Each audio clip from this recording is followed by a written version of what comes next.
What's going on, everybody? Welcome back to Lighted Whiskey. Today we've got another set of tips and tricks, 5 of them for you, for Lost World 2.0. There's a lot of updates. Some of these tips gonna be directly from the old tips and tricks because I think they're really important. Tip number 5 is gonna be something you need. Others will be brand new for this update and something to keep your eye on. And we've got a couple bonus ones I'll mention there at the end. So let's get everything rolling with number 5. Now this one is a carryover from the last video. It's going to be to slow down. You're going to need to slow down for a couple reasons, but one is just going to be because it's a lot easier to see what's coming your way, or more importantly hear what's around you if you're slowing down. You'll be able to hear that Deathclaw give a roar before he comes to gut you. You'll be able to hear that ghoul coming at you with the little pitter-patter ghoul feet running at you, or zombie if you keep that Modpack mod in place.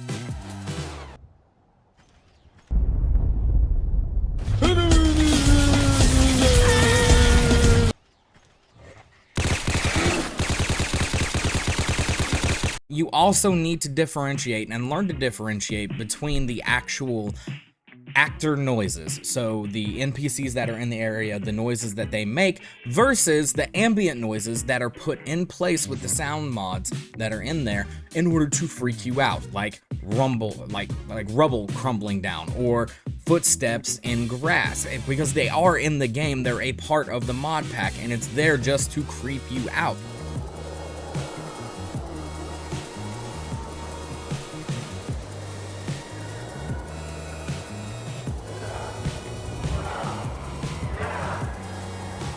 So legitimately, this tip is so important. We Who Survived is going through this as well.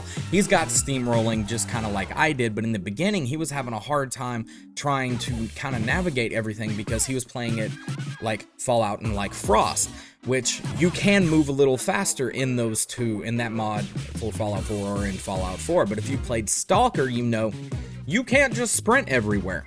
One, you do have a set number of stamina, and you're going to want to have that in place for a crap hits the fan moment where all of a sudden you're in an ambush, or you stumble across an enemy patrol or an enemy camp and they start lighting up the area around you. You need to sprint to get to cover. That's just a given. But number 2, radiation patches are here. There's just patches of very, very high rads. We're talking 30, 40 a second. And if you can't sprint out of that, that's gonna add up real quick. Now that'll roll right into our next tip, but slow down, stalkers, slow down. Especially with one of the more dangerous and unpredictable enemies that has been added with this mod pack, and that's the Night Strikers. They are, I guess, a cousin to Night Stalkers. You could consider them. They don't go invisible though until they're attacking you. At least that's been my experience. You can see them if you're taking your time and scanning your lane, scanning what's ahead of you, listening out. You'll be able to hear them. They have a more distinct growl. And then you can also plan for them or take out the pack before they get to you and go invisible. Because when they go invisible, it's fairly difficult to attack them, especially if they've already gotten in your face and you're panicking and you're firing everywhere. I died a couple times this last Thursday to them just because I couldn't see where they were with footsteps, because every time like your screen would de-red, right? They're already attacking you again. So they're real quick to dogpile up, not only bleed damage, but poison damage. So to help you deal with these enemies and any other enemy in the game, slow down. Slow down. Here, Stalker. That's going to bring us to number 4 with healing. Healing is a big change with this mod pack. A huge change, as a matter of fact, especially when it comes to mitigating rads. All right, and I didn't know this at first. This is something that really beat me down in the first few streams, because especially the first stream, because I didn't know how to mitigate rads with the changes. I didn't read the instructions because, you know, I'm dumb. All right, I'm just a stupid dude on the internet. However, learn from my pain. Don't go through it yourself, right? So rad away does not work unless your gun is put away. And I didn't know this. And I stopped and tucked into a corner, popped that rad away, thinking I'm gonna be good. The rads will go away. And then I can go out and re-engage or go travel out of no. If your gun's not away, rad away doesn't work. I don't agree with the system, but it is what it is. So and you either disable that mod or you play within the rules of the mod. Put that gun away, radiation will deplete, you'll be good to go. Matter of fact, the short that I posted recently, the frustration that I felt at the beginning of that short when I go through the load zone is literally because I was dealing with trying to get rid of rads and dealing with combat at the same time, because the area I was in was heavily irradiated, which I had to duck all the way back, heal my rads, heal myself, then re-engage, and of course I'm taking 4 or 5 rads a second the entire time. It can be a pain. That's why you want to keep this in mind. Rad X will also heal some rads. Rad away is the best way to do it. But another thing, when you come across those super mutant camps and you see those super mutant hounds, gun them down, butcher them, right? To butcher them, well, this will be a bonus tip for those of you that don't read the mods and don't know, whatever. I'll put that at the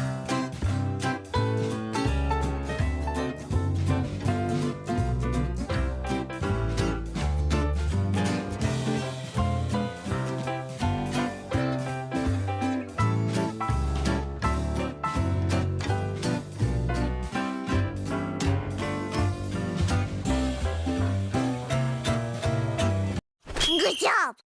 But that meat heals radiation. Who knew? Big green Fido is great to eat. The other big part of healing is going to be bleeding and injuries. Now, if you have a normal HUD, it'll tell you, I believe it's going to be like up about here or down here, right on the left hand side. For me, at least, if you can adjust the UI to your preference. But if you don't have that available, so you don't see bleeding pop up, this is where listening comes into play again, because you're gonna hear that drip, drip, drip, drip, drip. That's your life coming out of you. Real quick, you've got 2 options. You can out-heal the bleed, because you're gonna see that health bar just deplete very, very fast. They last 90 seconds. So you either out-heal the bleed, or you stop the bleed. How do you stop a bleed? Band-aids, or bandages in this mod. And so you're gonna slap a bandage on, stop the bleed, then go ahead and pop a stim pack to heal. This is the only way you can deal with it. You have to be very, very careful with combat, because you'll die to a bleed just as fast as you will to a super mutant cracking you over the head with a tree branch. Speaking of those, that can lead to not only bleeds, because they can cleave your skin off with that board, but broken bones. Now, crippled limbs can only be healed 2 ways as well. 1, a doctor. A doctor can fix up everything. You're good to go. You go see Dr. Soon. He's got you, right? Not Crocker, Dr. Soon. Dr. Crocker will probably have you bleed out by cutting your face off. I'm a surgeon. But, you know, whatever. Dr. Soon, get you straight. 2, surgery kits. Now, even in the description of surgery kits and the mod for it, it's not recommended to use during combat. However, it is a quick animation. You can duck into cover, duck around that corner, and it also has a really cool kind of Far Cry animation with it. So, like, they'll pop the bullet out of the arm or whatever, or reset a limb. It's actually pretty cool, but that'll get you set up as far as that goes. And then you can apply heal and go from there. As a caveat with this, what I would recommend, because there's a bug with it, is the blurry vision from concussions. I would disable that, and I would disable it early. I had an entire stream that I ended up getting a real world migraine because I had a concussion, and healing did not help. I healed my head, right? Because it comes from a concussion, which is crippled head. So healed that, it didn't go away. Re-crippled it, healed it again, didn't go away. Re-crippled it, healed it, slept, it didn't go away. I ended up having to load an earlier save. Bro, you tripping? And disabled that, then save again, because the vision just blurs in and out, in and out, in and out, in and out. The ringing, the tinnitus, I'm fine with. That's a preference. You can disable that in the configuration menu. But the blurred vision, I couldn't deal with. And because it does have a bug associated with it, I would recommend getting rid of it. If you don't experience it, good for you. I'm proud of you. But it is a bug that's there. It's on the mod page. You can check it out. We're halfway there with tip number 3, and this is going to be another carryover from the other video. However, it's something that is still important, because I notice people like, how do you have so much ammo? How do you have so much this? What's going on? Loot everything. I mean everything. When you clear out a building, go back, loot everything, put it in a stash somewhere. because what you can do is take that stash to your subways or a town and sell what you don't need. It's an easy way to get mods by looting all of the weapons in an area as well, which means you don't have to use supplies on upgrading your weapons. You can get it.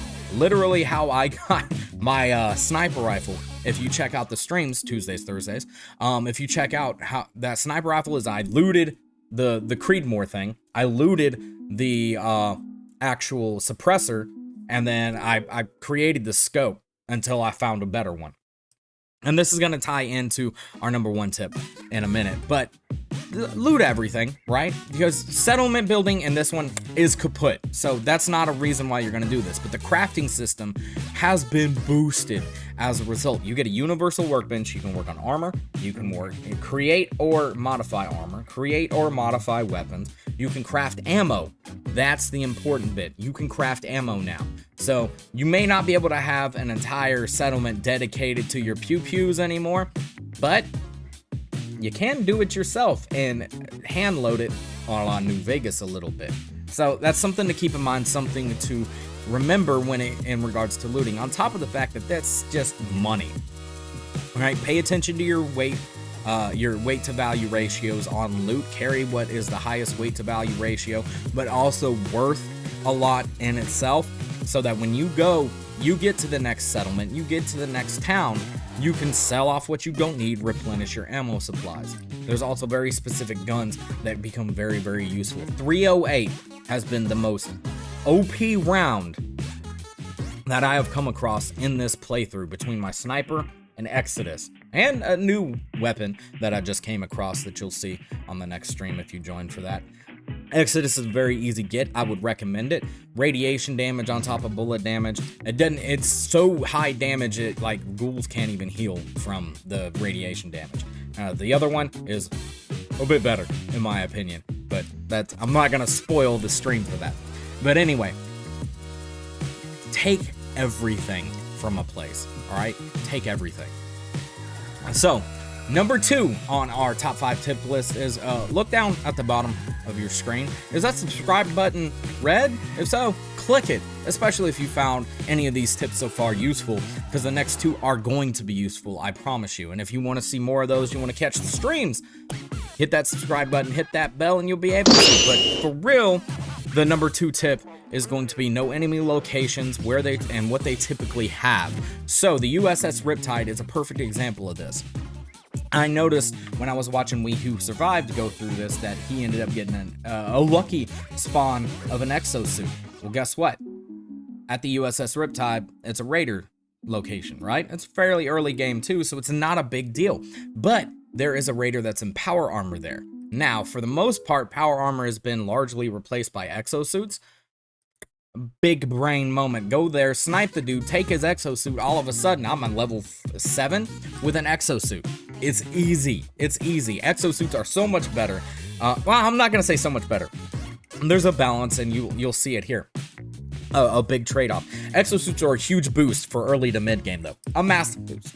While power armor is very, very, very great for mitigating radiation and mitigating damage, as you can see here, exosuits will give you a boost and a moderate increase in damage reduction. They don't really do much for radiation, but that damage reduction and that carry weight is going to be very, very important, especially early to mid game. It's very easy to get up there in carry weight, which means you can carry more meds, more food, more ammo, more guns, and have a more efficient loadout, or a more powerful loadout if you're going to use the boom booms. But also, having that extra carry weight means that you can carry those fusion stills that I still don't know if they have a use. Now, fusion cores do, but fusion cells, I don't know. I know I saw something with them, but I don't know what, and I haven't used them, so they're just free money. Same thing with plasma cells. They don't do anything.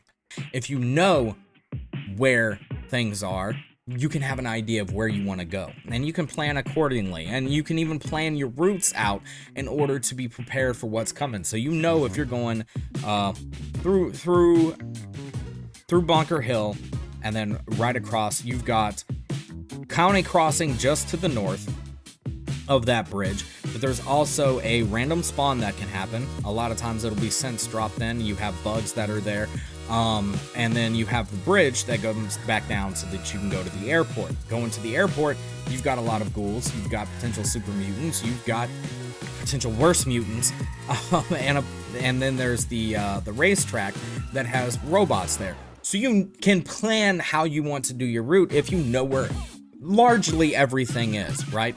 So it's just map knowledge is going to be very important for you to figure out how you're going to get to where, what you're going to do to get to where, and what you're going to need. All right, and lastly, this is going to go to our number one tip. This is the biggest tip that I can give you, is your character build. And this plays a lot more important role than I thought, and I didn't look at the perks to kind of plan my build in regards to this. I just like, you know what, last time this worked, this time we're gonna do the same thing. Stop it. Get some help. And that is, let's do a little history lesson of what the meta character builds for Fallout really were.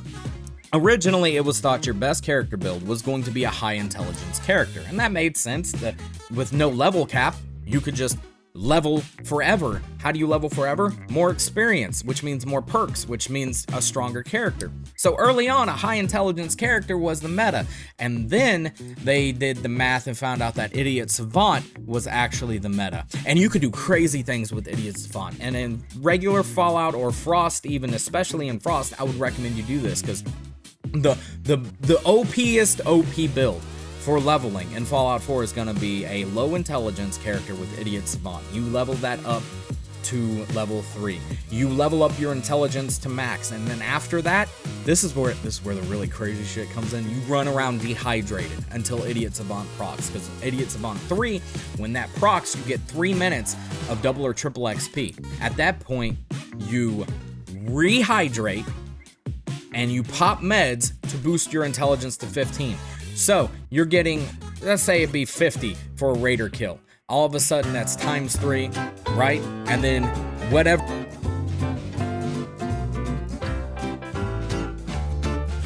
You are so dumb. You are really dumb. For real. You're getting massive amounts of XP, and it's a great way to really fast power level, really rapidly power level.